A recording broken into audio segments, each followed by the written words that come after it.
On this day, May 21st, in 1864, the Imperial Russian Army forced the leaders of a rebellion to surrender. The rebels were Circassians, a distinct ethnic group in the Caucasus Mountains in what's now southern Russia. Their rebellion lasted a generation, and it ended in what their descendants call a genocide. Circassians are marking the anniversary today by unfurling traditional green flags outside Russian embassies and consulates around the world, including in the U.S. They want the suffering of their ancestors to be officially recognized. But that's not their only issue. They're upset that the city they consider their ancestral capital is being turned into an Olympic venue.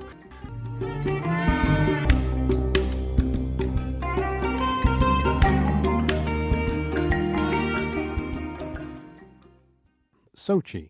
It's a Black Sea resort city, but the Circassian people consider it their ancestral home. Back in 1864, the Russian army made a final push to slaughter the warring tribes of the Caucasus.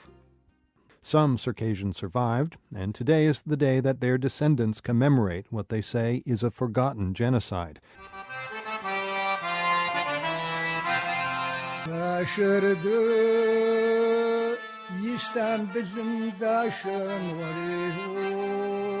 The song tells the story of 1864, when Russian imperial forces killed thousands of Circassians in the mountains and forced others onto ships across the Black Sea. Historians say most of them died on the journey. Those who survived never saw their homeland again. Between 5 and 6 million Circassians now live around the world. Only 700,000 remain in the North Caucasus. And almost no Circassians live in Sochi, a city between the Caucasus and the Black Sea. That's where Russia is spending billions of dollars to prepare for the Winter Olympics in 2014.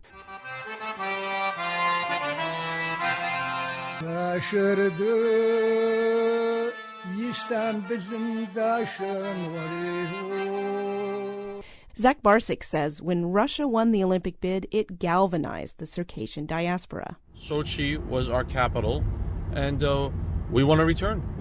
We want to have a country. Just like every other people on Earth love to have a country, we want a country.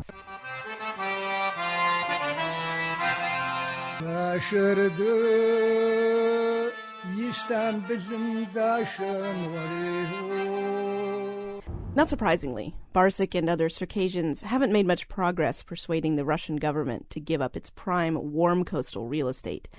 But the Circassian issue has become a surprising headache for Russians.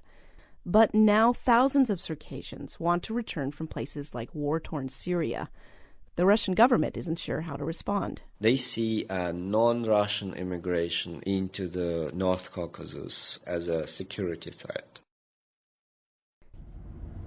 Barsic is commemorating May 21st on the Black Sea. Valery Jutsev is an analyst for the Jamestown Foundation. He says Circassians used to be isolated, but now with the internet, they're reuniting.